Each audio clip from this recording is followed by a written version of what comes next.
Hagar a Izmael.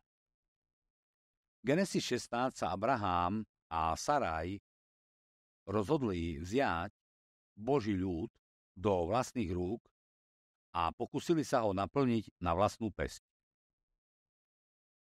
Abrahamova manželka Saraj mu neporodila žiadne deti. Mala však egyptskú otrokyňu menom Hagar. Tak povedala Abrahamovi: Pán mi zabranil mať deti.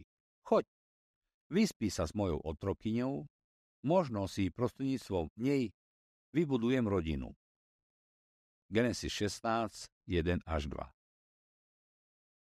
V tej dobe to bol v tejto oblasti normálny zvyk, ale nebol to plán Boha pre Abrahama a Saraj. V dôsledku ich úkladov Hagar otehotnela a medzi Saraj a Hagar vznikol konflikt. Vyostril sa až do takej miery, že hoci to celé bol v prvom rade Sarajin nápad, s Hagar zaobchádzala tak tvrdo, že Hagar utiekla do púšte. Pán sa však stretol s Hagar, povedal jej, aby sa vrátila a podradila sa svojej panej a dal jej prísľub týkajúci sa jej syna. Pánov anjel našiel Hagar pri pramení na púšti. Bol to prameň, ktorý je pri ceste do Šún.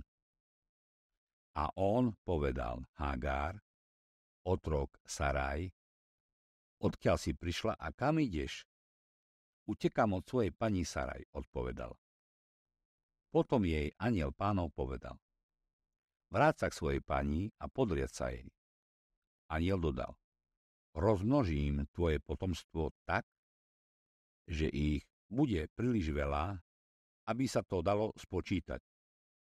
Pánov anjel jej tiež povedal: Teraz si tehotná a porodíš syna. Daj mu meno Izmael, lebo Pán počul o tvojom nešťastí. Genesis 16, 7 až 11. Tu je Hagar, prvým zo 4 osôb v písme, ktorým Boh zjavuje mená ich detí ešte v lone. Prvý bol Izmael, za ním Izák.